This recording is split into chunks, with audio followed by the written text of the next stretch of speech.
On the day of my grand wedding, I was kidnapped and taken to a mountain bandit's den. After narrowly escaping with my life, I found that my half-sister had already taken my place and married into the Dingen Marquisate. I cried and made a scene in the wedding hall, but the men's undergarments that fell from my arms became undeniable proof of my promiscuity.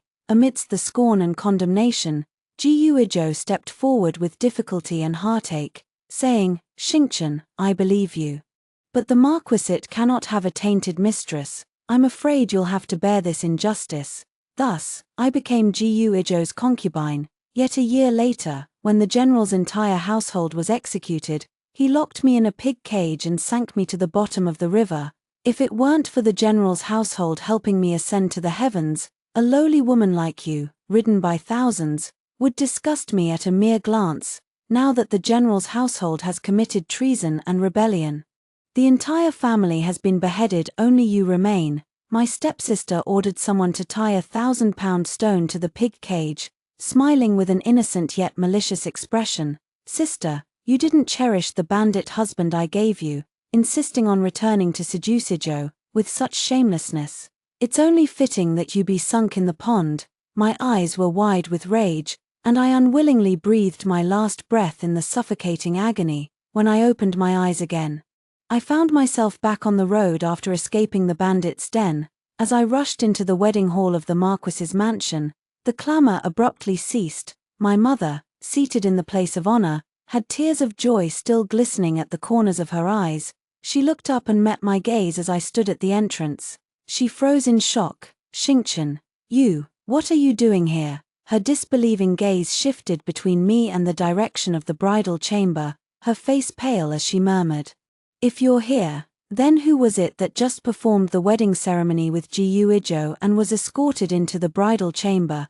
Tears quickly welled up in my eyes. It was my sister. She tricked me into going to the outskirts of the city, never expecting it was to take my place in the bridal sedan and marry into the Marquis's household. A single word stirs up 1,000 waves. Father sprang up from his seat, shouting angrily, "Outrageous! Lu 1111 has gone too far. Today is the day she marries into the Qin family, who gave her the audacity to covet her elder sister's marriage and dare to pull a switcheroo." He immediately shouted, "Go and stop the bridal chamber at once.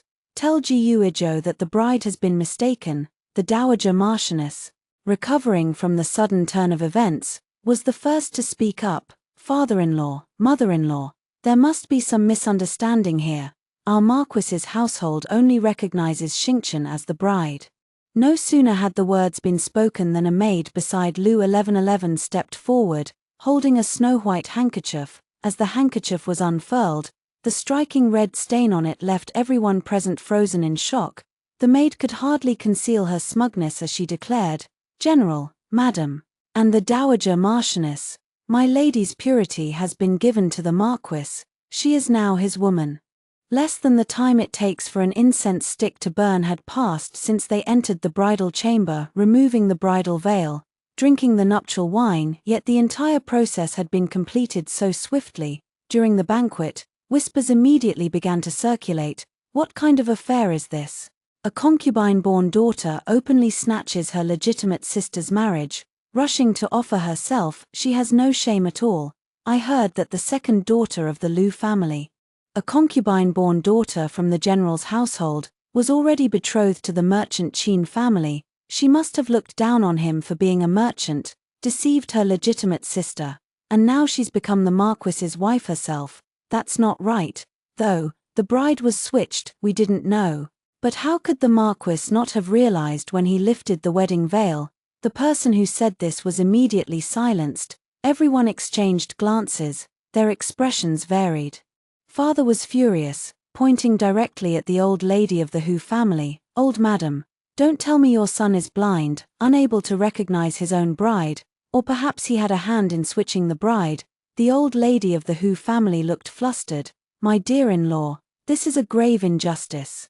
The bride came from your general's mansion. If there was a mistake, it can't all be blamed on my son." Mother nearly choked on her breath.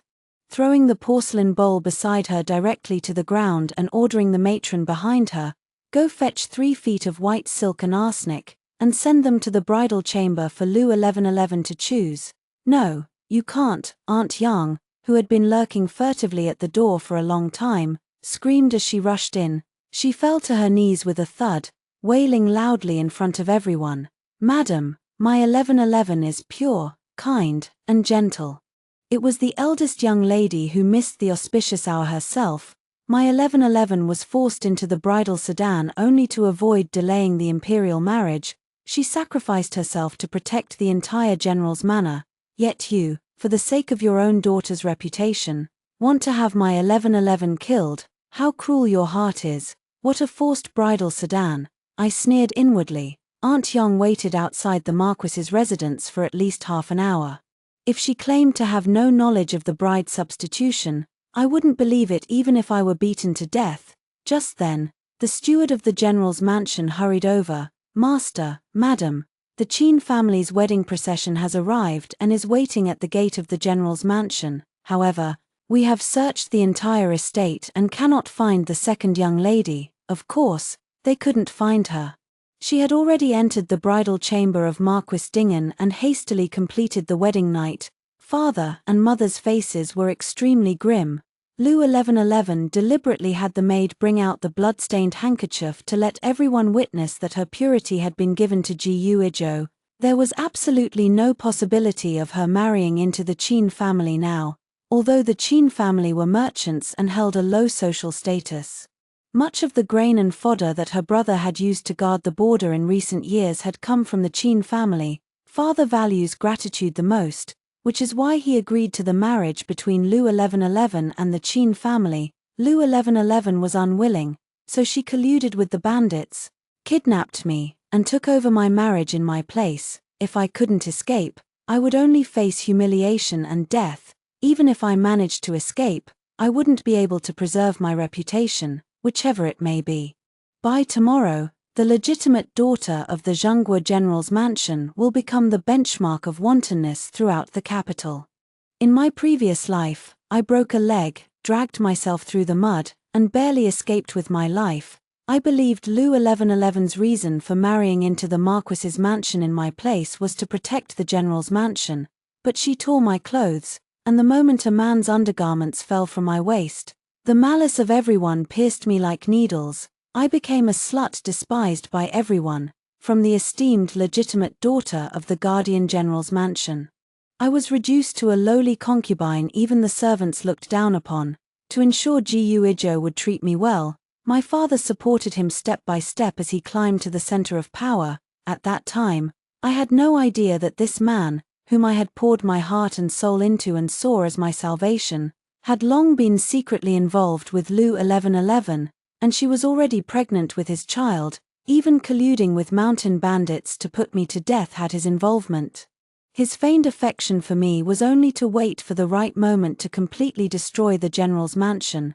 Mother's face turned cold as she ordered the nanny, "Go to the room and bring Lu 1111 out, tie her up and take her to the Qin family. Her marriage to Qin Yu was settled long ago. Once today's wedding date passes, she will be a member of the Qin family. Whether the Qin family beats or kills her, it has nothing to do with the general's mansion."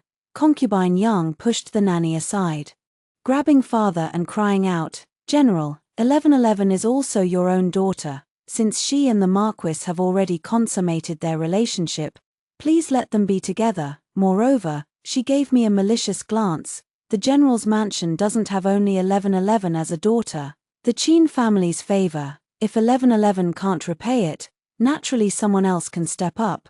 Father's face turned livid with anger. He slapped Aunt Yang hard across the face. "You raised such a daughter, stealing her elder sister's marriage, seducing her own brother-in-law, and shaming our general's mansion, and you still have the audacity to suggest that the legitimate daughter of our general's mansion should marry into the Qin family in her place. Don't think I don't know what you and your daughter are scheming. Xingchen is my legitimate daughter, and the best marriage is naturally hers. Lu 1111 is just a concubine-born daughter, if she can't behave properly.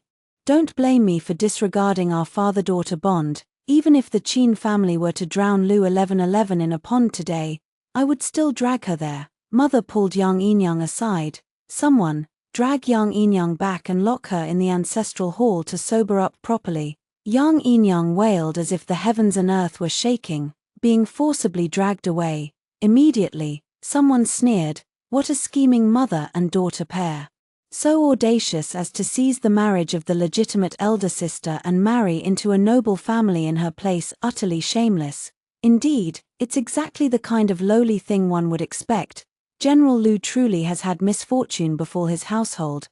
Just then, Jiuizhou rushed in from outside. When he saw me, a flicker of unease crossed his face. "Xianxia, you're back," I sneered. "Naturally, you wouldn't want me to return and interrupt your little affair with Lu 1111. His face turned ashen as he cut me off. "Stop making a fuss. This isn't Shishi's fault. I just drank too much and mistook Shishi for you, thinking we had already consummated the marriage. I'd like to ask you, where did you go on our wedding day? Our marriage was decreed by the emperor. If Shishi hadn't taken your place in the bridal sedan, both the Marquis's mansion and the General's mansion would be waiting for heads to roll. It's because of you that Shishi lost her innocence to me. She has sacrificed so much, the position of principal wife must be hers. This is what you owe her. Tomorrow, I will have a small sedan chair prepared to welcome you through the side gate. Shishi is gentle and kind. She will surely be able to teach you to temper your unruly and fierce temperament." When someone is left utterly speechless, they really do feel like laughing. "Enter through the side gate. That is the treatment of a concubine. If it weren't for his engagement to me and the support my father provided in the court, his long marginalized and declining marquisate would never have had the chance to be noticed by the emperor again.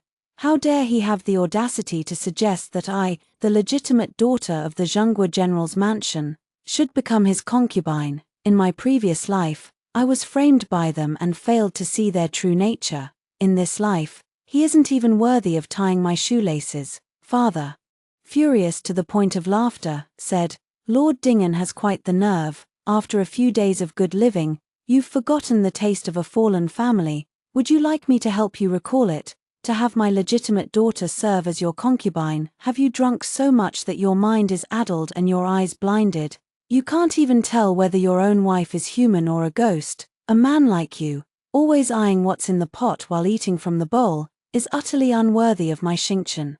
Mother turned to the dowager of the Marquis's household and said, "Madam, you've raised a fine son. He has insulted the general's mansion and wronged my daughter. Do you think the general's mansion will submit a memorial to the emperor? Will your Marquis's household still see the sun tomorrow?" The old lady who covered her chest, her face instantly turning deathly pale, and slapped her son across the face. "Ijo, tell me, what on earth is going on?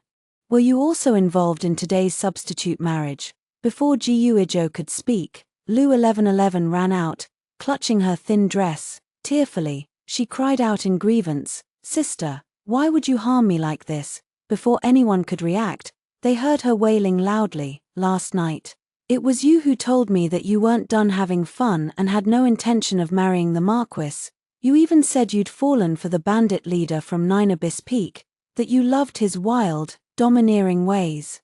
How he could make you feel ecstasy and agony in bed. You said your body had long been worn out from all the play, and you were afraid the Marquis would find out on your wedding night, so you forced me to take your place in the bridal chamber. When I refused, you threatened to kill my aunt. I know my status as a concubine's daughter is lowly, and I have no power to stand against you. Now I've lost my innocence, and you're still framing and slandering me like this. I'll prove my innocence by dashing my head against the wall." She shouted about dashing her head, but her body lunged straight toward me. The outstretched hand directly tore open my outer garment. Nothing else fell from my waist except for my accessories. A fleeting shadow of malice flashed in Lu 1111's eyes, and just as she was about to lunge toward the soft chair behind me, Jiuizhou wrapped his arms around her waist to stop her. I sneered, "What kind of wall are you trying to crash into? Sister, if you want to die but don't know how, let me teach you." Before anyone could react, I grabbed her by the collar, yanked her back, and with a loud thud, slammed her hard against the wall. Bright red blood gushed out. This is what it means to hit a wall, understand? Lu 1111 stared into my icy eyes and finally sensed a hint of menace. She stumbled backward in fear. I laughed instead. It seems one hit won't kill you. Since you're so determined to prove your innocence, let me help you a bit more. A few more hits should do the trick. Once you're dead, the accusations you've fabricated against me will be proven true. She immediately screamed, Lu Xingqian, you're trying to silence me. Even if you kill me, it won't change the fact that you colluded with the bandits, under the watchful eyes of everyone. My father, his face ashen with anger, slapped her across the face. Enough. Not only did you steal your sister's marriage, but you also fabricated these despicable accusations to slander your own sister. I have no such unfilial and unjust daughter. Lu 1111 covered her face, a flicker of resentment flashing in her eyes. Father, I am also your daughter. Why do you never believe me and only favor Lu Xingqian? I said Lu Xingqian has been played with and ruined. I have evidence. I watched coldly as she pulled several letters from her bosom, proudly showing them to everyone. There was not a single word on the letter, only indecently explicit depictions of intimate positions, and the woman in them was clearly a likeness of me. Each and every one of the signatures at the bottom bore the black wolf mark of the 9 Abyss Peak Bandits. Everyone collectively drew in a sharp breath. The gazes directed at me all carried an added layer of scrutiny and hidden meaning. I remember these looks. Exactly the same as in my past life when Lu 1111 pretended to tear open my clothes, causing a man's undergarments to fall out. Scorn, disgust, mockery, as if I were a foul maggot in a mud pit. My mother stiffly shielded me behind her. Father maintained a stern expression, insisting, "That's impossible, I believe in Xingqian." Lu 1111's face twisted with smugness. Lu Xingqian, what more do you have to say? You're nothing but a fickle and promiscuous tramp. Even prostitutes are cleaner than you. I took my parents' cold hands and let out a light laugh. Under everyone's contemptuous gazes, I calmly revealed the chastity mark on my arm. In my previous life, my chastity mark was covered by a wound, leaving me with no way to defend myself. Now, watching Lu 1111's smile gradually freeze, I raised my hand and slapped her face hard, knocking it askew. Seeing the 2 teeth that fell to the ground, Ji Yuizhou rushed forward in distress to shield her, glaring at me with fierce hatred. Lu Xingqian, 1111 was just playing a small joke on you, yet you are so domineering and jealous. You are simply not fit to be the mistress of my Marquis's household. If you know what's good for you, I will elevate you to the status of a concubine. If you don't, then just wait to be scorned and despised by everyone in the capital. I'd like to see who would dare take you after being rejected by the Marquis's household. You'll have no choice but to shave your head and become a nun for the rest of your life. A small joke. I stared coldly at this man I had devoted my heart and soul to for years. After the old Marquis passed away, the mediocre and untalented Ji Yuizhou inherited the title of Marquis. In just 3 months, he not only botched the tasks assigned by the emperor but also offended many officials due to his overambitious nature. The emperor completely gave up on the Dingen Marquis estate. The Marquis estate quickly fell into decline, was ostracized by the court, and became so impoverished that it could barely make ends meet. Even the patrolling soldiers could step on him. It was I who, remembering the affection of our younger years, helped him and encouraged him. I even persuaded my father to support him. He knelt before my father, crying and swearing that if he ever betrayed me in this lifetime, he would be struck by lightning and die a miserable death. In just 2 short years, he had climbed into the center of power. Yet he had long forgotten his original vows. Now, he even had the audacity to say that making me a concubine was an honor for me. The disgust in my eyes was undisguised as I turned to look at my parents. Father, mother, the marriage arrangement with the Marquis's household is hereby called off. I am willing to marry into the Qin family. My father looked at me with astonishment and emotion. Xingqian, but you are the legitimate daughter of the general's household. Marrying into the Qin family would truly be a disservice to you. Father, I interrupted with a smile. The Qin family is known for their righteousness and loyalty. In times of national crisis, they stepped forward to donate provisions for the border troops. Such integrity is rare in this world. Moreover, Qin Yu is now the top scholar of the imperial examination, a student of the emperor himself. In time, he will surely bring honor to his ancestors. Marrying into the Qin family is no hardship for me. One is a concubine-born daughter who stole her elder sister's marriage, coveted wealth, and even attempted to tarnish her sister's reputation. The other is a noble and principled daughter of the main family, who bravely took responsibility and married into the general's household to repay a debt of gratitude. The difference between them is as vast as the heavens and the earth. Their superiority and inferiority are immediately apparent. Many in the audience were moved to tears, feeling remorse for having misunderstood me earlier, while also feeling profound disdain for Lu 1111's actions. Gu Ijo, however, seemed to have been provoked by something, frantically blocking our way. Xianxia. The marriage between the Marquis's estate and the general's estate was decreed by the emperor.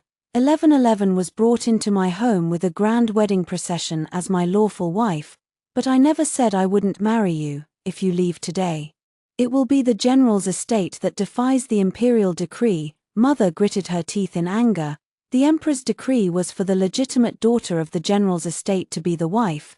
It is your Marquis's estate that has gone too far, and now you dare to turn the tables on us, Gu Ijo said matter-of-factly. Then I'll just make Xianxia a co-wife. Since ancient times, there has only been one wife. A co-wife may sound like a wife, but in reality, she is just a higher-ranking concubine. The words were flawless, but everyone could see that this was a slap in the face to the general's mansion. Father was so furious that he clutched his chest, gasping for breath, and nearly passed out. My mother's eyes were red with rage, wanting to seek justice for me, but she was left speechless under pressure. Lu 1111 swayed her hips and nestled into Gu Ijo's embrace, her face beaming with a triumphant smile. Lu Xianxia, in the end, you still have to bow down to me. Come over here now and kneel to serve me the tea as the mistress. Lu 1111's maid yanked me hard, causing me to stumble. My mother, frantic to intervene, was shoved to the ground by the Marquis's servants, who acted arrogantly on their master's authority. Lu 1111 raised an eyebrow. Madam, we are handling private matters within the Marquis's household. If you insist on interfering and end up getting hurt, you have only yourself to blame. I helped my mother to her feet and glared coldly at this despicable pair. Gu Ijo curled his lips into a condescending smirk. A married daughter is like water poured out, you can never take it back. From now on, I am your master. Come here and kneel before me. And 1111, seeing that I remained unmoved, two servants pressed down on my shoulders, kicked me in the knees, and forced my head to the ground. I gritted my teeth, desperately holding myself up against the ground. Just as my head was about to hit the floor, a loud shout suddenly came from outside the door. Imperial decree has arrived. The Marquis's residence is to receive the edict. My heart relaxed, and I let out a sigh of relief. The timing was just right. Turning around, I couldn't help but freeze in surprise. Accompanying the eunuch who was reading the imperial decree was none other than Qinyu. He was followed by a line of imperial guards. The eunuch glanced at him, smiled, and handed the decree over to him. Lord Shu, since this imperial edict is what you requested, you shall read it aloud. Qinyu politely accepted it, his cool gaze sweeping over the crowd. When his eyes met mine, the corner of his mouth lifted slightly. The Marquis's household receives the decree. Gu Ijo's expression turned grim, a faint sense of foreboding stirring within him. He was pulled down to kneel by the anxious Dowager Marchioness. By the decree of His Majesty, the Marquis of Dingen disregarded the imperial marriage arrangement, conspired with Lu 1111 to substitute one bride for another, and secretly altered the marriage. The marriage alliance between the general's mansion and the Marquis of Dingen's mansion is hereby dissolved. The Marquis of Dingen is stripped of his noble title and demoted to commoner status. Lu 1111, for deceiving her superiors and betraying her family, lacking filial piety and righteousness, is granted in marriage to Gu Ijo as a lowly concubine, never to be elevated in status for life. Lu Xianxia, the legitimate daughter of the general's mansion, is virtuous, respectful, and loyal. She is hereby granted in marriage to Qinyu, the chief minister of the Dali Temple, as his principal wife. The Imperial Astronomical Bureau shall select an auspicious date for the wedding. So it is decreed. As the words fell, the entire hall fell into silence. Jiuizhou, receive the decree. Qin Yu stood tall and straight, his tone cold and indifferent. The once despised merchant's son, who had been looked down upon by everyone, had now risen to become the emperor's favored minister, appointed as the third-rank chief minister of the Dali Temple. Meanwhile, the once promising son-in-law of the general's mansion, who had been in the limelight, had in the blink of an eye become a commoner with nothing to his name, one kneeling, one standing. The irony was palpable. Jiuizhou was greatly shocked and roared in disbelief. Impossible! How could the emperor strip me of my marquis title? How dare you forge an imperial decree? Do you have a death wish? He tried to lunge forward but was kicked to the ground by the imperial guards standing nearby. Eunuch Lin, who stood by the emperor's side, sneered contemptuously. Jiuizhou, you are now a commoner. How dare you lay hands on a court official? It seems you are the one courting death. Jiuizhou scrambled on the ground and grabbed the hem of Eunuch Lin's robe. Eunuch, I must see the emperor. There is a misunderstanding. I did not defy the imperial decree. I will marry Lu Xingqian. Come on, are you going to make Miss Lu a concubine in your marquis's household? Eunuch Lin disdainfully tugged back his sleeve. With Miss Lu's status, she could easily be the one in charge. Marrying you was already a stroke of luck brought by the virtues of your ancestors. Yet you don't know how to cherish it. Instead, you want to humiliate the general's mansion by making her a concubine in public. If we don't deal with you, who else should we deal with? You need to understand, it's not because of the marquis's household that you can marry Miss Lu.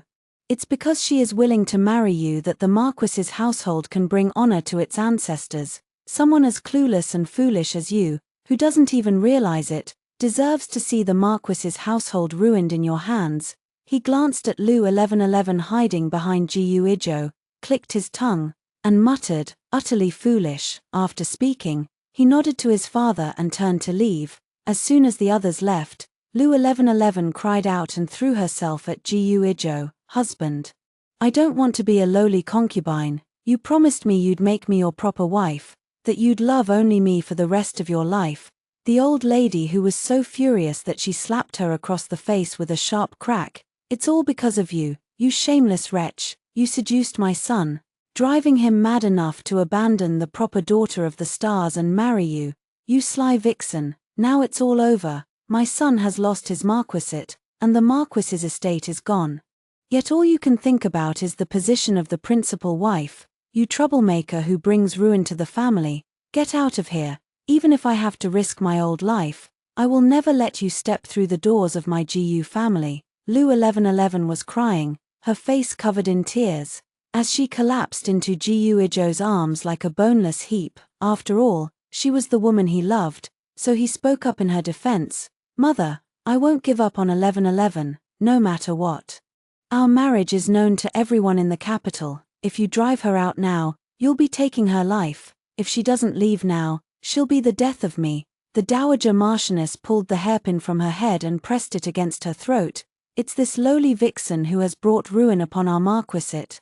If you continue to shield her now, I'll spill my blood right here. Jiuizhou paled in fright, rushing to stop her, but Lu 1111 clung to him, refusing to let go. My husband. You cannot abandon me, Izhou. Today it's either her or me. Do you want to watch your mother die before your eyes? Jiuizhou was on the verge of being driven mad. Just as he was about to shake off Lu 1111, she cried out loudly, My husband, you cannot abandon me. I am already carrying your child in my womb. Jiuizhou suddenly turned his head, his face filled with ecstatic joy. Is it true? Lu 1111, with reddened eyes, nodded softly and weakly. It's been over a month. The doctor says it's a boy. As soon as the words fell, everyone's expressions changed, filled with utter disdain. How shameless can one be? They've been living together without a proper marriage for so long, and now she's even carrying a child. Yet she still has the nerve to bring out a blood-stained handkerchief to humiliate herself. She's been doing nothing but the work of a prostitute. And she dares to slander her legitimate sister by accusing her of having an affair with bandits. I think she's the filthiest one of all. If this were my daughter, I would strangle her myself, to spare the family the disgrace. The dowager marchioness listened to these words like a duck whose throat had been seized, her mouth agape. Unable to utter a sound for a long time, Gu Ijo, however, was overjoyed to the point of forgetting himself. "Mother, you have a grandson. This is my first child. 1111 is a credit to our family. Please, for the sake of the child, accept her." The hairpin fell to the ground. The Dowager Marchioness seemed to age decades in an instant, her expression pained and complex as she closed her eyes, allowing the servants to support her as she left. I watched coldly as the two embraced, then unceremoniously signaled two Imperial guards to step forward. Only after being restrained did Lu 1111 react, her face filled with terror. "Lu Xingqian, what are you doing? You slandered me, incited servants to push and shove my mother, and forced me to kneel. What do you think I'm going to do? Considering you are with child, you will only have to kowtow 50 times and receive 30 slaps across the face." Lu 1111 screamed. "No, you can't do this to me." Unfortunately, no matter how much she cried and made a scene, it couldn't change the outcome. Gu Ijo glared with fury in his eyes. "Lu Xingqian, if you have any grievances, take them out on me. Don't hurt 1111. He was so self-righteous, convinced that I was seeking revenge out of a broken heart. It almost made me sick. Do you think you can escape? Bow 100 times and slap your own face 100 times. Amid the cheerful sounds of slapping and bowing, my father, mother, and I carried the dowry away. Qin Yu caught up with me and took out a butterfly-shaped jade pendant from his pocket, handing it to me. "This is a family heirloom left by my mother, meant for my future wife. Please don't look down on it, keep it as a token for now. I'll prepare the betrothal gifts as soon as possible and come to your home. Wait for me." I caressed the smooth, silky texture of the jade in my hand, my heart trembling, and my eyes immediately welled up with moisture. "Mount Jiuyuan, it was you who saved me. In my previous life, I had been searching for the owner of the butterfly-shaped jade pendant, but I never met them before I died." At this moment, I finally remembered that after marrying Gu Ijo as a concubine, Qin Yu had gone to serve in the army at the harshest, coldest border. Qin Yu hesitated for a long moment before nodding gently. "You only have Lord Dingen in your heart. I was afraid you wouldn't welcome me." A deep sense of sorrow spread through my heart, yet at the same time, I felt immensely grateful. After 2 lifetimes apart, it turns out the right person has been by my side all along. I swallowed the bitterness and teased with a smile. "Haven't you long been engaged to Lu 1111? Why didn't you give this jade pendant to her?" As soon as the words left my mouth, I regretted them. The tenderness that was about to overflow in Qin Yu's eyes made me feel uneasy. "Naturally, it was kept for you. I've always wanted to marry you, but I knew I wasn't worthy. When the general's manor promised me their second daughter, I knew she had ties with Gu Ijo. I was surprised by his honesty." "You knew, and yet you still came to marry as agreed," he smiled, "because I guessed she would change the groom. And I also expected you would agree to marry me." This man, he had thought of everything, truly a shrewd businessman. No wonder he said he would pass the imperial examination and become the top scholar, and even managed to get the emperor to exceptionally promote him to the position of chief minister of the Dali Temple. He reached out his hand, pausing for a moment by my ear, then tucked a stray strand of hair behind it. "All my schemes were meant to marry you. If you'd like me to become the prime minister, I could also." I panicked and covered his mouth, afraid that his next words would be about how he could fight for me even as the emperor. With reddened ears, I whispered softly, "You should go back. I'll wait for you." Returning to the general's mansion, Aunt Yang, who had sneaked out of the ancestral hall, saw me coming back with them and immediately beamed with joy. "Eldest miss, were you rejected by the Marquis's household? I always said my daughter is the golden phoenix. Yet you insisted on humiliating yourself. How does it feel to be kicked out by the Marquis's household? The position of the Marquis's wife should rightfully belong to my daughter. From now on, I am the mother-in-law of the Marquis of Dingen. You must show me respect, if you manage to please me now. I might put in a good word for you on the day my daughter returns home, and persuade my son-in-law to take you as a lowly concubine." I looked at her deliberately straightened back and sneered. "What, has Aunt Yang not heard the news yet? The Marquis of Dingen's estate is gone. Your daughter did marry Gu Ijo. Just as you wished, she'll be a lowly concubine for the rest of her life." Aunt Yang widened her eyes in disbelief. Impossible, my daughter is the rightful wife of the Marquis. The mistress of the household, you're just jealous of her, I shrugged. Believe it or not, after saying that, I turned and left, not bothering to look at her face contorted with rage and curses. My marriage to Qin Yu was set for 2 months later, and the princess consort specifically invited me to attend the Qianghua banquet. While strolling in the back garden with my maid, I unexpectedly ran into Jiyu Ijo. I have no idea what means he used to sneak into the princess consort's residence. He looked at me with a heartbroken expression. Xianxia, have you been well these days? I frowned and stepped back, putting distance between us. Jiyu Ijo, how I've been has nothing to do with you. If you don't want me to have someone throw you out, you'd better leave now. But he paid no mind and grabbed my arm, pretending to be deeply affectionate as he poured out his grievances. I was wrong. I was deceived by Lu 1111's feigned gentleness and affection. She seduced me not out of genuine admiration, but only to secure the position of the Marquis's wife. A woman as selfish, vain, and greedy as her is simply incomparable to you. Ever since you left, I've been unable to taste my food or sleep at night. It was then that I realized the one I've always loved most in my heart is you. Without you, I've been living like a soulless puppet. I've thought it over. As long as you come back, I won't mind that you're engaged to Qin Yu. The position of the principal wife will still be reserved for you. Perhaps I've heard too many nauseating words, but I felt not the slightest ripple of emotion in my heart. In fact, I was so calm that I almost felt like laughing. I marry you. What about Lu 1111? He casually waved his hand. She's just a plaything. Not even worthy of carrying your shoes. My household can afford to keep a lowly concubine for food, and it won't affect your position as the legitimate wife in the slightest. In the end, he wants both the confidant and the wealth and glory. Jiyu Ijo's selfishness made me regret my past blindness once again. The maid beside me couldn't help but cover her mouth and laugh. If Mr. Gu's face were used to build a city wall, no sword or blade could ever pierce it. When you were a marquis, my lady still didn't think much of you. Now that you're a second-hand commoner, how dare you dream of my lady marrying down to you? Why don't you just die from the sheer beauty of that thought? Being insulted by a maid right to his face, Jiyu Ijo's expression turned extremely ugly, furious, and humiliated. He shouted behind me, Lu Xianxia, if you don't marry me, tomorrow I'll go out and spread the word that I've already taken your virginity.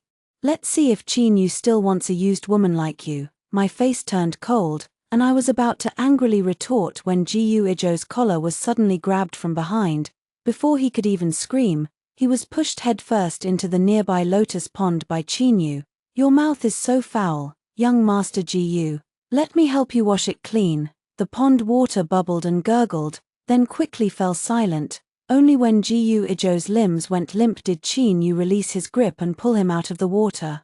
The Grand Princess quickly arrived with her entourage, and Jiyu Ijo lay on the ground like a dead dog, clutching his neck. The Grand Princess wrinkled her nose in disgust and ordered the servants, "Throw him out, what a nuisance. He's dirted my entire pond of lotus flowers." A warm cloak was draped over my shoulders. I turned my head and exchanged a smile with Qin Yu. After the banquet ended, Qin Yu insisted on escorting me back to the general's mansion, but halfway there, we nearly collided with someone. The coachman shouted through the carriage curtain, "Young master, someone is blocking the road," a pregnant woman.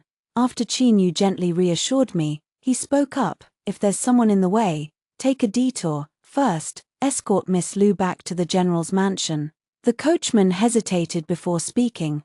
"The one blocking the road is the concubine of the Jiyu family. Second, Miss Lu, Lu 1111, and Jiyu Ijo truly are cut from the same cloth."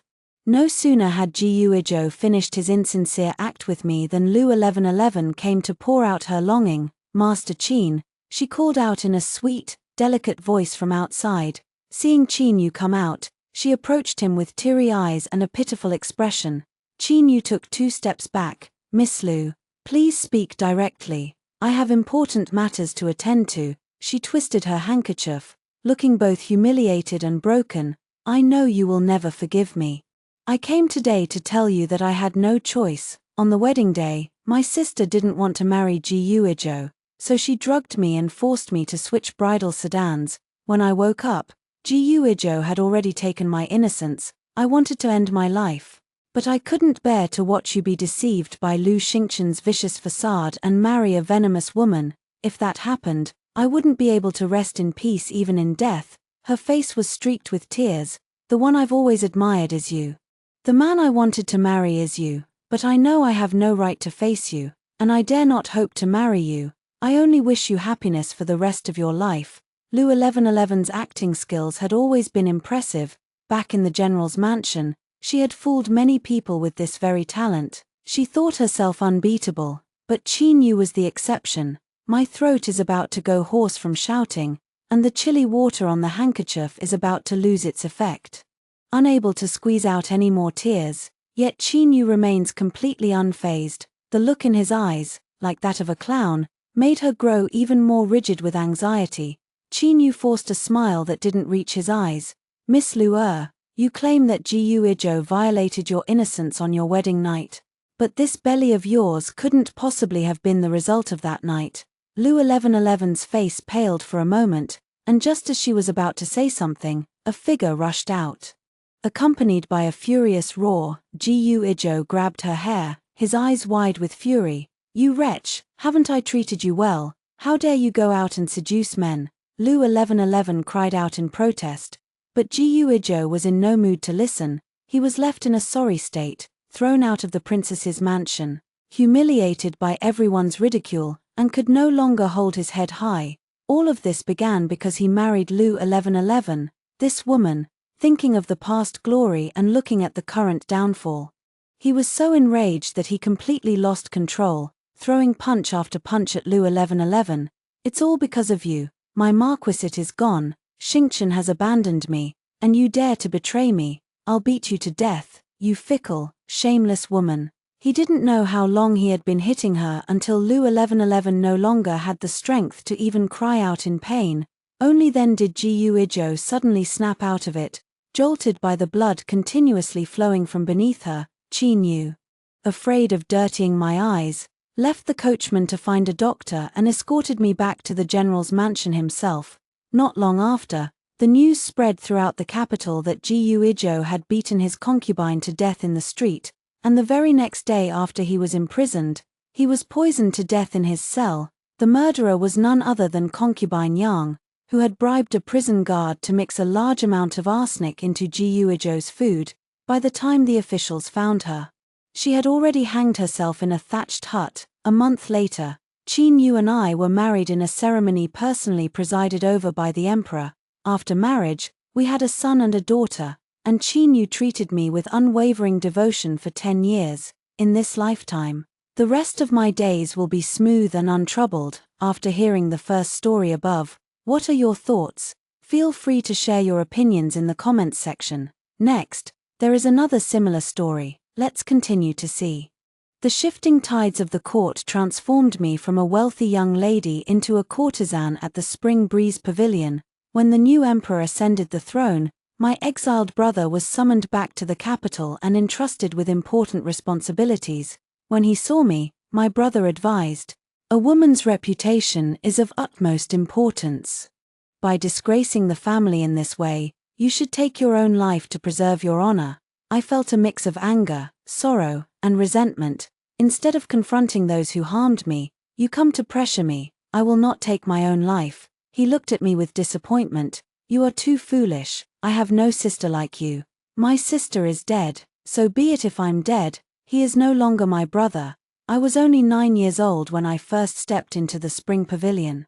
The youngest girl in this brothel, Madame Bai lifted my chin with her sandalwood fan, examining me carefully. Beneath her delicate, arched brows, a gentle light shone in her eyes. "Good child, coming to our place is like stepping into a nest of blessings. What is your name?" I said. "My original mother called me Bao Luo." Madame Bai laughed, her voice smooth and sweet. "Pearls and jade adornments, this name suits our profession perfectly. Then there's no need to change it. I like young girls like you. Raw jade is easy to shape, unlike those." She glanced sideways at the courtesans watching the commotion. "Every inch of you is full of schemes. The leader, with her pale oval face, raised her willow-like eyebrows in anger upon hearing this. Well, it seems Mother has forgotten the old ones now that she has new favorites. She led the others in a rush forward, and the group erupted into chaos. Mother Bai, caught in the midst of it all, was older but no less stunningly beautiful than the others. She waved her handkerchief repeatedly, saying, "No rules, no manners, don't let Bao Luo see this and laugh." She introduced me to the girls of Chuanyi Tower one by one. The one with the oval face was Fan Niang, the one with a voluptuous figure was He Pu, the one with delicate eyebrows and slender eyes was Cease. Soon, many things were added to my body and hands. Mema Bai slipped a pair of twisted gold filigree bracelets from her wrist onto mine. "Today is your first day here. I'll have someone show you to your room to rest. Starting tomorrow, we'll begin training in earnest. There's still much for you to learn and see." A maid led me upstairs and brought me a meal. The living quarters were not large, but spacious enough to move around comfortably. The meal consisted of fragrant rice topped with large pieces of braised pork, accompanied by a plate of fresh, glistening stir-fried seasonal vegetables on the side. I heard the sound of saliva moving in my throat. The maidservant looked at me with pity, as if I were her own younger sister. "Eat up. There's more if you need it." As soon as she finished speaking, I picked up the bowl, stuffed the entire piece of meat into my mouth, chewed it a few times hastily, and swallowed. I then frantically shoveled rice into my mouth. After clearing half the rice, I poured the entire plate of vegetables into the bowl, not even mixing them, and buried my head in the food. When living under the slave trader, I only had half a piece of flatbread and water to fill my stomach each day. To them, I was always meant to be sold off. Keeping me well fed would only add to their costs, and more costs meant less profit. I ended up eating 3 full bowls of rice. I ate too quickly, and my stomach didn't feel good afterward. But the heavy feeling in my stomach was something I hadn't experienced in a long time. This sense of fullness made me realize that I was still alive. The maidservant led me to the bathhouse again. The bathhouse alone revealed the immense wealth of the Spring Charm Pavilion. It was built with large blue bricks, and just a wall away, the fire room housed a massive water cauldron and a stove. It was the dead of winter, yet the fire in the stove room blazed so fiercely it felt like spring. The maidservant led me down the stone steps and into the water. She took incense from the hanging treasure box and carelessly tossed it into the water. Then handed me bath beans and 2 towels, one coarse and one fine. With a smile, she asked, "Would you like to manage on your own, miss?" This was exactly what I had been hoping for. I am here alone, scrubbing my skin until it turns bright red. I know exactly what the Spring Pavilion is. And I understand that Madame Bai, who manages such an establishment, is no saint. But to live well while you can, that was the first lesson fate taught me. And this lesson is far more useful than the virtues for women or admonitions for women. Stepping out of the bath with dripping wet hair, I unexpectedly encountered 2 brothel attendants at the corner of the stairs. Their gazes swept over me, and the shorter man wore a lecherous smile, saying, "What a fine golden boy." The taller one added, "Spending a day with her would bring instant joy." The shorter one chimed in again, "But she's still too young, we'll have to wait a bit longer." These words fell right into the ears of He Pu, who was coming upstairs. Furious, she rolled up her sleeves, revealing 2 snow-white arms, and slapped them across the face several times. She cursed loudly, "How dare you even think about our young lady? Pa, you gossiping prisoners, you foul-mouthed scoundrels." The 2 men hurriedly fled. He Pu, still standing with her hands on her hips, continued to curse, not forgetting to glance back at me.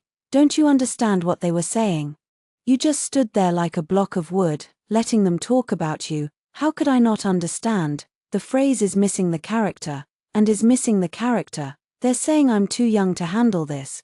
But even if I understood, what could I do about them? I am no longer the person I used to be. Chuanyi Lu truly lives up to its reputation as a top establishment in the capital's pleasure district, with a remarkable skill in training courtesans during the day. The Spring Breeze Pavilion does not entertain guests. If guests have any needs, they may invite the ladies out for banquets. The one who goes out the most is Cease. From my perspective, Cease is not the most stunning in appearance at the Spring Breeze Pavilion, Madame Bai said. It's true that we rely on our looks to serve others, but there are 4 words you must remember. Establish yourself with skill. Her beautiful eyes sparkled with a sharp gleam. In the past, martial prowess was valued. And the most popular courtesans were like your sister Pu, who could laugh, scold, and jest with ease.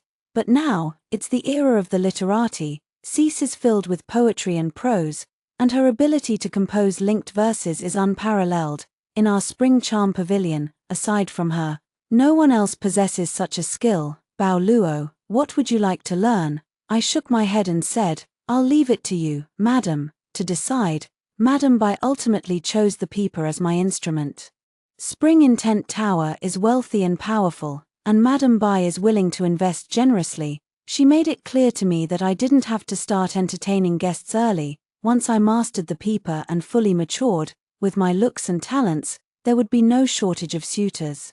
There were still 5 or 6 years until then. My living expenses at Spring Intent Tower were no less than those of a young lady from a wealthy family. The peeper I practice with alone is quite expensive. Madam Bai gave me the maid who guided me as my personal attendant, renaming her Shichin. Shichin accompanies me every day as I rise early, drink some warm honey water after waking, then practice the peeper for 3 hours before having a meal.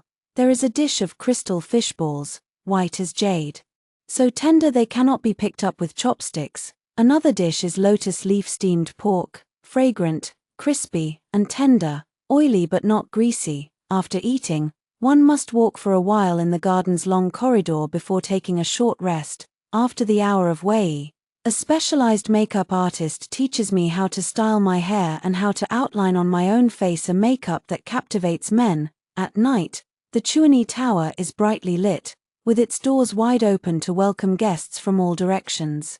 Madam Bai arranges for me to stay in a dark room, observing through the window lattice how the girls interact with men. Under the bed, on the bed, everything must be examined carefully. Everyone was indulging in pleasure and revelry. Those bleak days, tinged with the loss of a father and the confiscation of family property, were finally fading into the distance.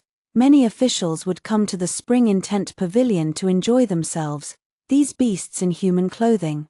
Sitting high in the temple of power, they preach about family, country, and the people. Yet their true nature is revealed in the chambers of young women. After serving Vice Minister Liu from the Ministry of Rights, Fan Niang's pale, oval face was ruined. Vice Minister Liu tossed down a stack of silver notes, stained with Fan Niang's blood, but they were still silver notes. Madam Bai collected them all. Unable to question Fan Niang, who had fainted from the pain, she turned to ask me. Hidden in the secret chamber, what had happened? I saw the servant of Lord Liu knock on the door and deliver a document. While Lord Liu was reading the document naked, Fan Niang, who was attending to him by his legs, swayed slightly, blocking a bit of the light. So Lord Liu pulled a golden hairpin from Fan Niang's hair and slashed it fiercely across her face. Cursing, "You blind wretch," he immediately kicked Fan Niang to the ground. Upon hearing this, Mother Bai's face tightened, and a cold gleam flickered in her eyes. Lord Liu never visited the Spring Intent Pavilion again. 2 months later, Shichin told me that Lord Liu had gotten into trouble and had already been thrown into prison. It turned out that the servant had delivered a letter of denunciation that day, which stated that several officials, led by the imperial uncle Yin Fan, had jointly submitted a memorial impeaching him for corruption and bending the law. Fan shares the same pronunciation as Fan. So Lord Liu vented his anger on Fan Niang. This was not something that Shichin and I were supposed to know, but the place where men are least guarded is in the bedroom. After getting drunk, they would point at the pretty noses of the girls in their arms and spill everything they could. Springtime Tower is a place without secrets. I thought that after her disfigurement, Lady Fan would be completely devastated, but she was not. She wore a specially made golden mask to conceal the scars on her face and continued to sing and dance for the guests. Her singing voice remained, and her graceful figure was still there. When she sang and danced, the mask even added a touch of mysterious beauty to her. Lady Fan even attracted the imperial uncle Yin Fan to the Spring Breeze Pavilion. No official was as beloved by the common people as Yin Fan. His sister was the empress of the Central Palace. His nephew was the crown prince of the Eastern Palace. While he was indeed a member of the imperial family by marriage, he was also a pillar of the state who had steered the nation through turbulent times, from the breach of the Yellow River dikes and the severe drought in Huainan to the unrest at the borders and the rebellion in the southern frontier. Behind every smoothly resolved state affair, Yin Fan's assistance was indispensable. Yin Fan came with a group of colleagues to drink. And among the plump and well-fed colleagues, he stood out as exceptionally handsome. He specifically requested Fan Niang to dance, and after her performance, he rewarded her with 100 gold coins. However, he did not stay the night. Therefore, I had no way of knowing whether this good official was as despicable as other men. Fan Niang used the 100 gold coins to buy her own freedom. She still remained at the Spring Pavilion, but the money she earned no longer had to be shared with Madame Bai. The day she wished to leave the Spring Pavilion, she could depart openly and without hindrance. No prostitute wanted to remain a prostitute for a lifetime, but few could afford the silver needed to buy their freedom. Although the guests' tips are generous, after deducting the cost of tea and food, and then the madam's commission, the money that ends up in the prostitute's hands is reduced by half, and this remaining half still needs to be spent on buying outfits and maintaining appearances. Moreover, what beauty can truly withstand the test of time? No matter how stunning one's looks may be, the period of their full bloom lasts only 3 or 4 years. Most aging prostitutes end up in low-class brothels.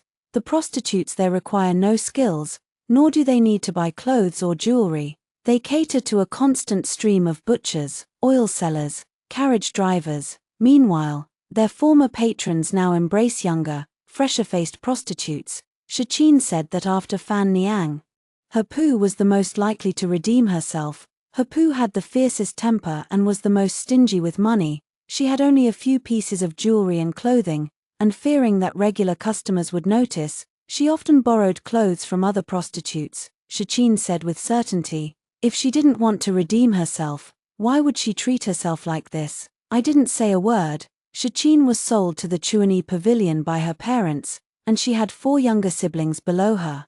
The money from selling herself provided her family with half a month of full meals. I'm not good-looking, with rough hands and big feet. Madame Bai said I'm not cut out to be a courtesan, I'd be better off as a maid. Otherwise, the money from selling me could keep the family fed for a while longer. At the Spring Breeze Pavilion, Xiqin was constantly exposed to the glamour of courtesans, and she envied renowned beauties like Cease and Hepu. When I was 11 years old, the daughter of a disgraced official arrived at the Spring Breeze Pavilion. Her father was the censor-in-chief.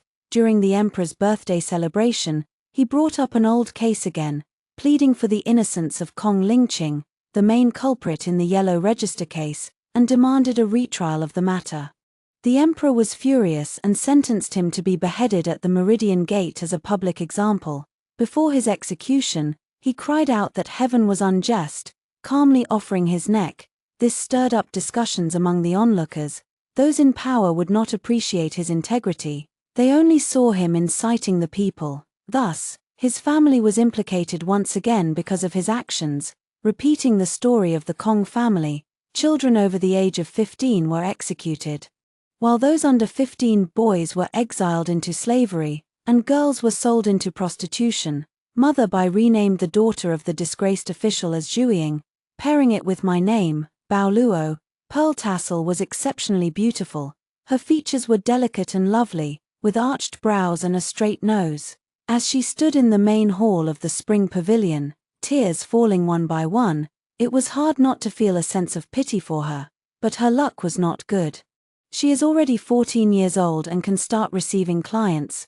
Madame Bai said that Zhuiying's price has already been bid up very high, and many men want to have her. She smiled at Zhuiying, a smile that was cruel in Zhuiying's eyes. They are all high-ranking officials and nobles. Perhaps you even recognize some of them. I hid behind the pillar and saw that Zhuiying's face had completely lost its color. She swayed and nearly fell. The tall pimp who had verbally harassed me earlier stepped forward to support her, but took advantage of the moment to grope her. Zhuiying wiped away her humiliating tears, a fierce fire igniting in her eyes. Soon, Madame Bai discovered that Zhuiying was not as fragile as her appearance suggested. She tore apart the sheer garments, smashed the rouge and powder, and slammed her head against the wall. Madame Bai had no choice but to let her recover from her injuries before taking on clients again. During this time, Madame Bai did not ease up on her training of Zhu Ying. When she realized that Zhu Ying was neither swayed by kindness nor intimidation and was about to become a chaste woman in this world of pleasure, she revealed her true nature. In front of all the courtesans, she had someone humiliate Zhu Ying. In this spring pavilion, Madame Bai once again asserted her supreme authority. And throughout all of this, Zhu Ying was conscious, although Madame Bai had forced her to take the medicine. Her will remained clear. She lay on the floor, her face turned to the side, her lifeless, despairing gaze piercing through the crowd to meet mine. The ancient well stirred with ripples. Before my eyes flashed the memories of bygone days, and for the first time since arriving at the spring pavilion, a mist of tears welled up in my eyes. Zhu Ying, however, turned her face away before I did. The yellow register case was a major event that shocked the entire nation in its time. Your Majesty personally led the army to battle against the Northern DI, but returned in a great defeat. It turned out that most of the weapons used in the battle were defective, and the soldiers' armor was of inferior quality. With a light slash from the DI people's sabers, the armor would crack instantly. This time, the military supplies were jointly provided by the Ministry of War and the Ministry of Revenue. A court official submitted a memorial, accusing Kong Lingqing, the Minister of Revenue, of corruption and bending the law. Kong Lingqing refused to admit it, yet he could not produce the military supply yellow register recording the income and expenditure of silver to prove his innocence.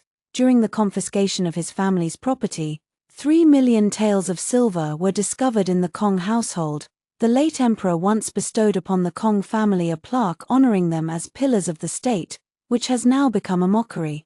His Majesty sentenced Kong Lingqing to death by 1,000 cuts, with all adult men and women to be hanged, while those under 15 years old were to be enslaved, men as slaves and women as prostitutes. The Kong family, with generations of high-ranking officials, thus vanished into the dust. Zhu Ying's father brought up the old matter again, reminding His Majesty of the past when he was beaten by the DI people and fled in panic. He is so foolish. I found He Pu and asked to borrow 20 taels of silver from her. He Pu looked at me with a half-smile. Your food and clothing are all provided by Chuanyi Tower. What do you need 20 taels for? If you can't explain where it's going, I won't lend it to you. Besides, how will you repay it, if you default?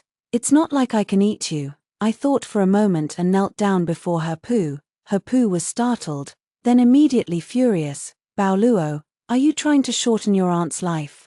Using this to pressure me, I pleaded, I really need these 20 taels. I can write a pledge. Once I start taking clients, the first payment I receive will definitely go to you first. Sister, just think of it as taking a gamble. He Pu's beautiful eyes widened. Gamble on what? Bet that I, by Bao Luo, can become the golden signboard of Chuanyi Tower. He Pu finally opened her dowry box. I saw clearly that He Pu's dowry box was not filled with countless silver coins as Shiqin had said. She didn't even have a single banknote. Apart from hairpins and rings, there were only pieces of broken silver of varying sizes. After searching for a while, she finally wrapped 20 taels in a handkerchief and handed it to me. I thanked her and left with the silver.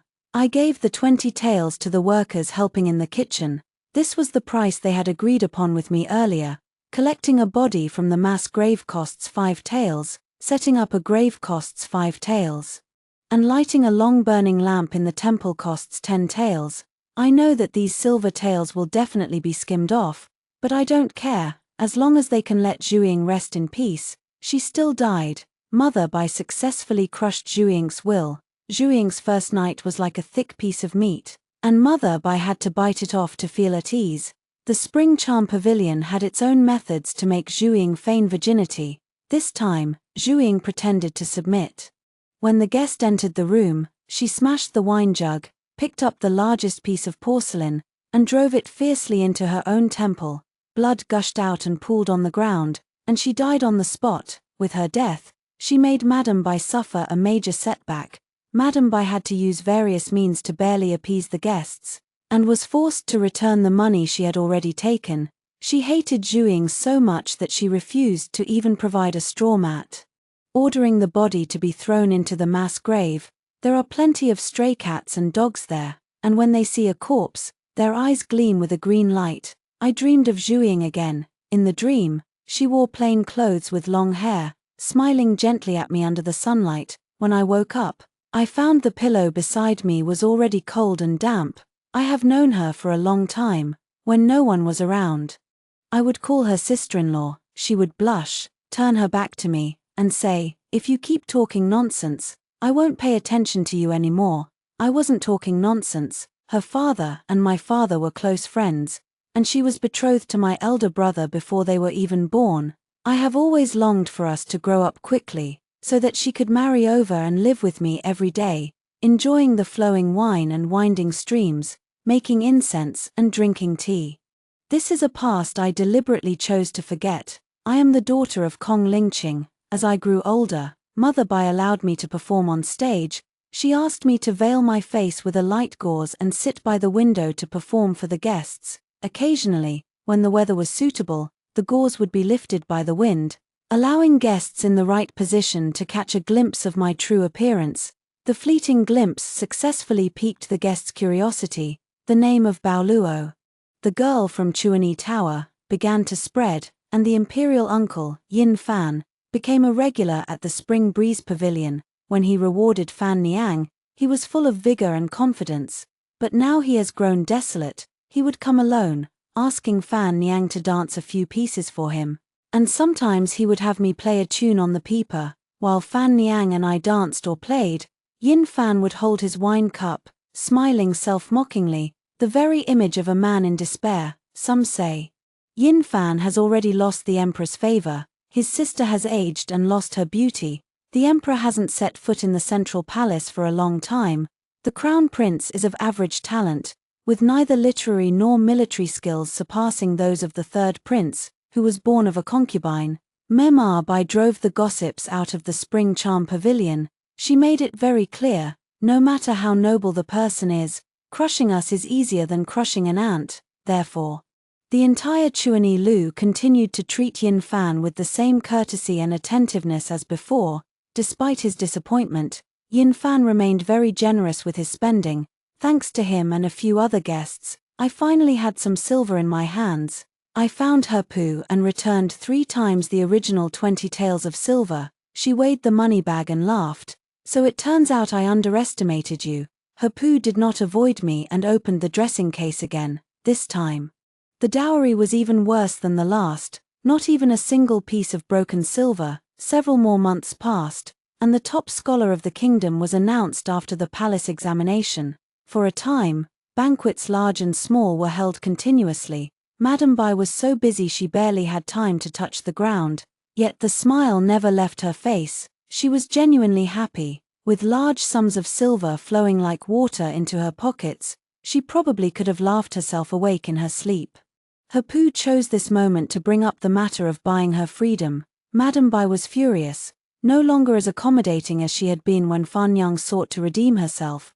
Back then, Fan Yang's beauty had already faded. Her masked dances merely catered to the guests' fleeting novelty, and once the excitement passed, she faded into obscurity. But her Pu was at the peak of her prime.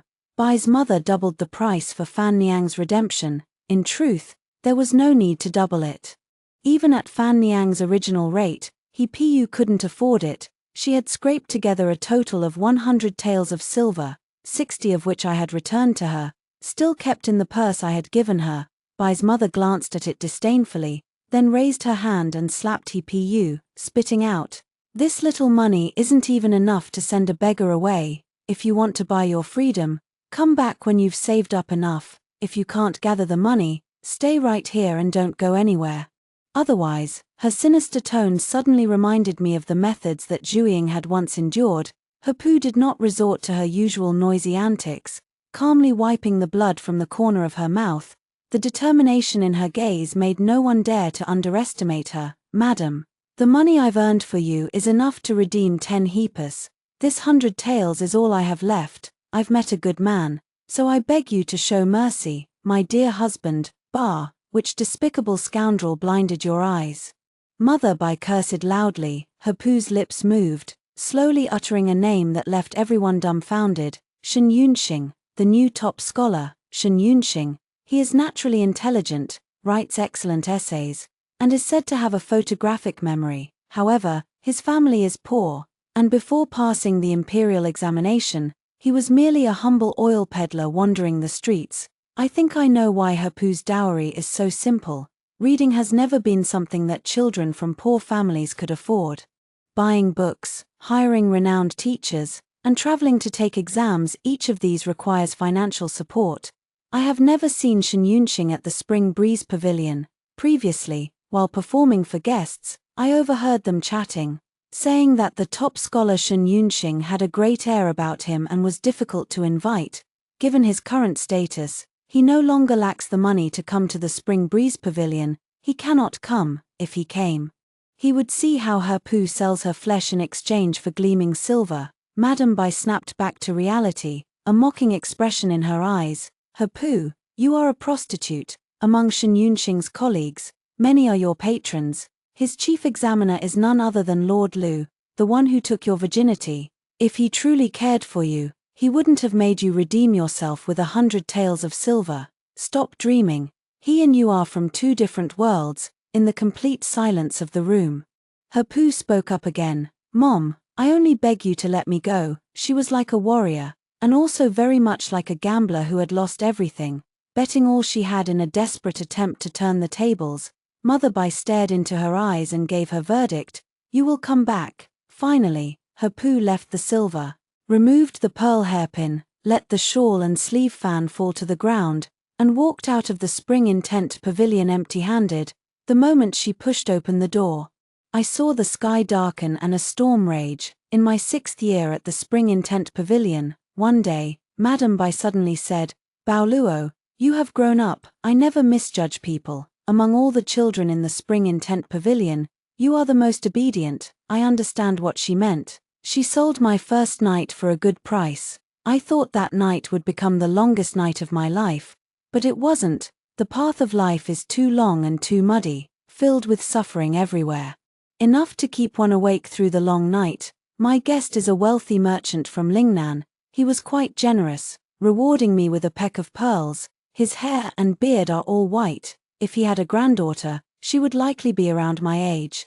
A smile was plastered on my face, yet my soul seemed to slowly drift out of my body, floating into the void to look down upon myself in that moment.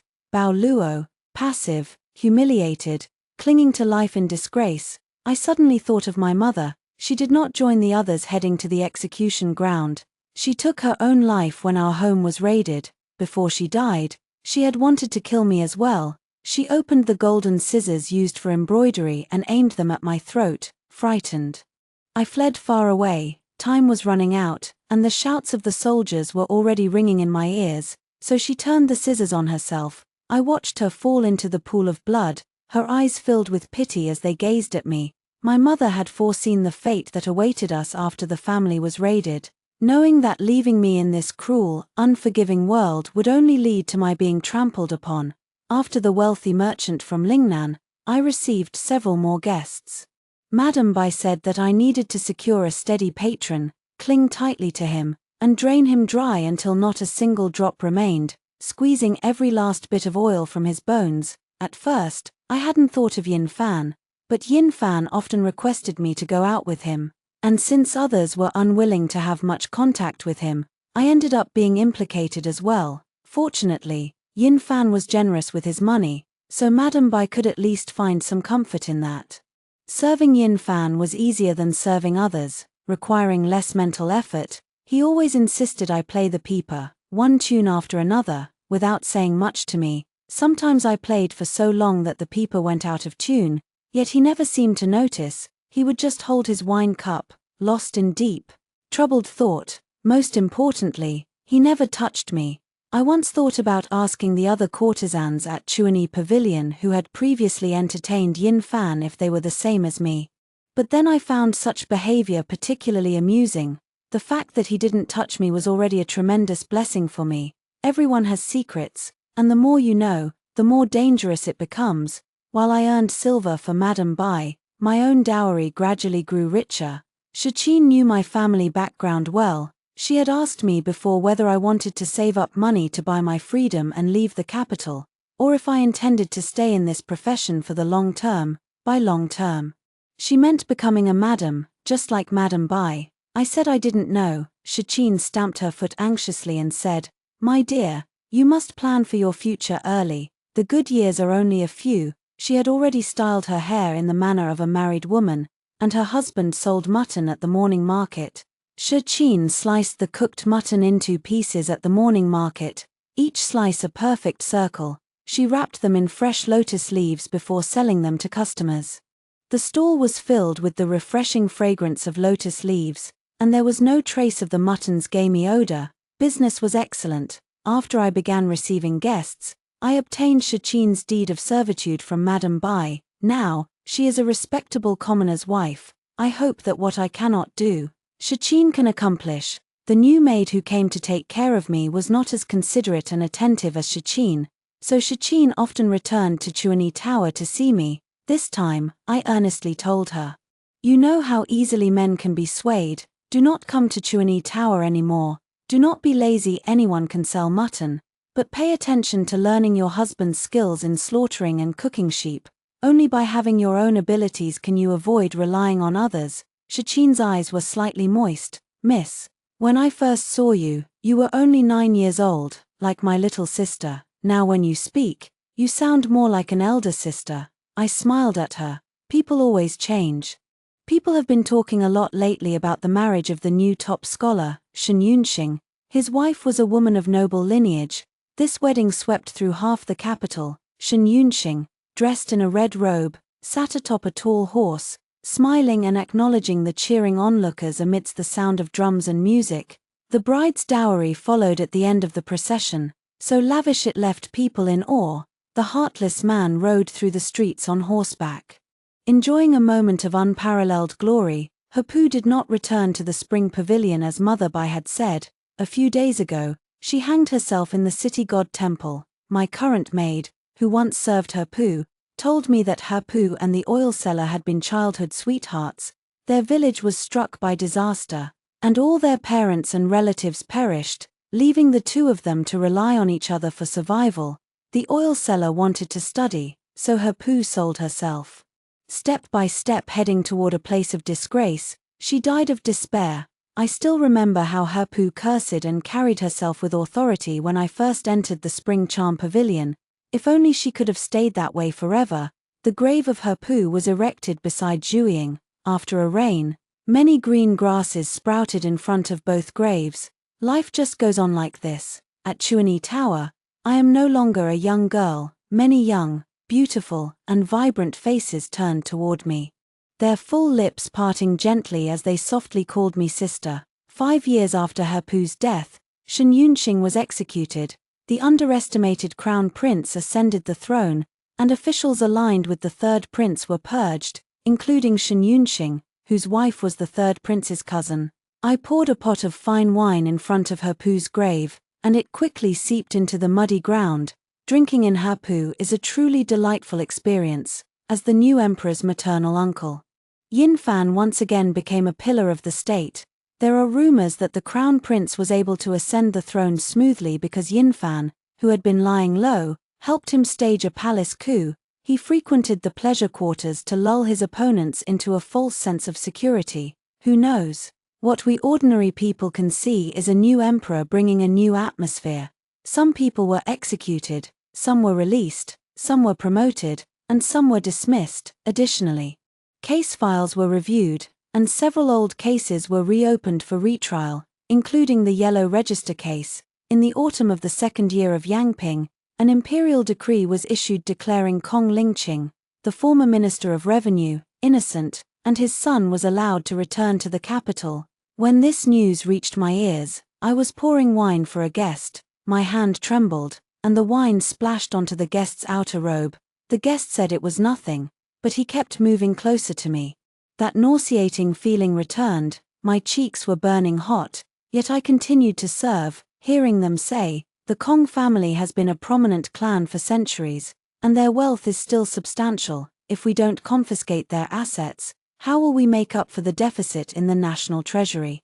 Besides, Kong Lingqing is as stubborn as a rock in a cesspit, having repeatedly offended the late emperor. Naturally, he had to be made an example of. Another person chimed in. I recall that when Kong Lingqing was convicted, it was based on the missing yellow registers.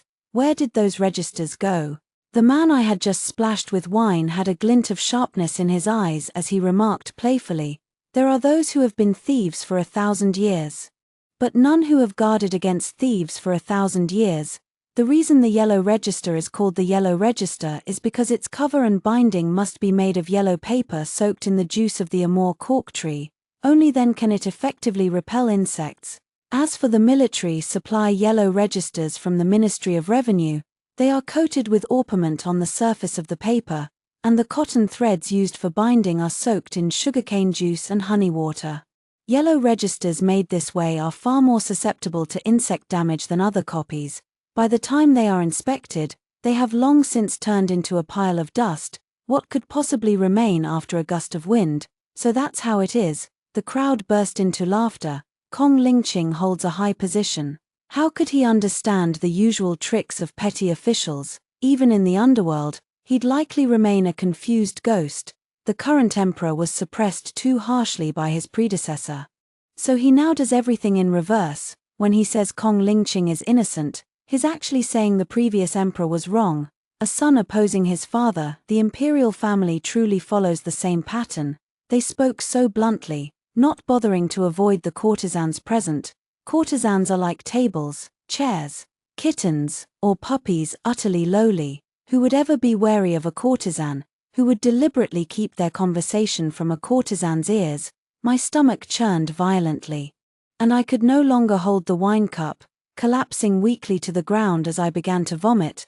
I was severely punished by Madame Bai for not serving the guests well. After the punishment, I fell seriously ill. During my illness, I looked in the mirror and saw that my satin-like long hair had become tangled into messy knots on the pillow, with dry, split ends. The flesh on my cheeks, once full and plump, now seemed as if it had been scooped out, making my cheekbones stand out prominently. As if I had aged 10 years. How can such an appearance serve the guests? Regular customers have all turned to other girls. Yin Fan occasionally comes to listen to a few tunes. The emperor neglects court affairs. As the busy state matters keep her occupied, the emperor has cleared the Kong family's name. But no one has ever come looking for me. Everyone has tacitly assumed that the only surviving member of the Kong family is my brother. I remain trapped in the Spring Charm Pavilion. Working as a courtesan, Madame Bai has given me until the end of the year. If I still can't take on clients by the end of the year, she will send me to a low-class brothel. The men in low-class brothels won't mind my sallow, thin face and gloomy expression. I know Madame Bai's temper and methods all too well. She doesn't just make empty threats. I am a cowardly person. My mother wanted to take me to die, and I was too scared to agree. Zhu Ying slit her throat in front of me, dying a gruesome death. And I only dared to borrow money to bury her. When Mother Bai pressured me with her words, I obediently complied. I am the most useless woman in the world. I don't even dare to die. There's something quite amusing. While entertaining guests, I ran into my own brother, Kong Weiyuan. Lord Li from the Court of Imperial Sacrifices pressed his foul-smelling mouth close, insisting I pass him a skin cup. Just then, Kong Weiyuan was led in, and the door was pushed open. Though the borderlands are harsh and cold, his face showed no trace of weariness from the journey, but the moment he saw me, his entire expression darkened alarmingly. After all, they are flesh and blood. Even after years apart, they can recognize each other at a glance. Lord Li pushed me out of his embrace. Weiyuan, this is Miss Baoluo. She plays the pipa beautifully and is a lovely person. I'll let you have a try with her to loosen up your muscles and bones. A familiar smile spread across my face as I looked toward Kong Weiyuan. Kong Weiyuan glanced at me and then calmly took his seat. We courtesans are the best at reading people. His gaze held surprise, disgust, indifference. Could I really have expected anything from him? After the banquet ended, Kong Weiyuan took me to his room. He carefully opened the doors and windows repeatedly to check, making sure there was no one else around. Then, he said, Weijian, how can you still be alive? Am I supposed to die?" Upon hearing my words, a look of disappointment appeared on his face. "A woman's reputation is of utmost importance. You have fallen to this state, bringing disgrace to your family. You should take your own life to preserve your honor." I burst into laughter. I never knew my throat could produce such a coarse voice. "I will not take my own life. I want to live. Did I willingly come here to serve men, instead of settling accounts with those who harmed me? You come to pressure me." Kong Wuan shook his head and scolded. Stubborn and unyielding, an endless surge of desolation and resentment welled up in my chest. "Do you remember Sister Yijing? Her father pleaded for our father's sake, and she ended up in Chuanyi Tower too. Madame Bai forced her to change her name and take clients, but she would rather die than comply. Tell me, for whom did she guard her purity? She was so chaste and steadfast. When will you hold a posthumous wedding for her? When will you move her into the Kong family ancestral tomb?" He looked at me with disappointment. "You are too foolish. I have no sister like you." Was Kong Weiyuan always like this before? When I was very young, he would hold my hand to watch the pear blossoms in the courtyard, bring me candied haws when he went out, and scold the wet nurse who had sticky fingers for me. "He is no longer my brother," he said. "My sister is dead, dead then dead. Kong Weijian may die, but Baoluo of Chuanyi Tower must live." A world ruled by men is utterly ridiculous. They are constantly scheming against each other, and their scheming has brought misery to others. They are filthy themselves, yet they stand on high ground looking down on others with contempt. Ridiculous, pitiful, end. The Kong family held a funeral for Kong Weijian. She was a woman of integrity, who drowned herself in the same month her family was raided. Though young, she possessed great moral courage. The funeral was also held with great fanfare. Wonderful. I told Madame Bai to attract more customers for me. I will never redeem myself. I want to earn a lot of silver here. Only with silver can I accomplish the things I wish to do. Fan Yang, Zhuiying, Hepu, and Shiqin, which of their matters wasn't settled with silver? Though I have fallen into the world of pleasure, I can do my part to keep others from entering it. What is eternal in this mortal world? The dazzling sun will sink into the sea, the full moon will gradually wane, and the roaring wind will eventually fall silent. I will strain my eyes to see when this decaying dynasty will finally collapse. After hearing the two stories above, what are your thoughts? Feel free to share your opinions in the comments section. Looking forward to hearing from you. If you liked this story, don't forget to like it, share it, and subscribe to my channel. See you next time.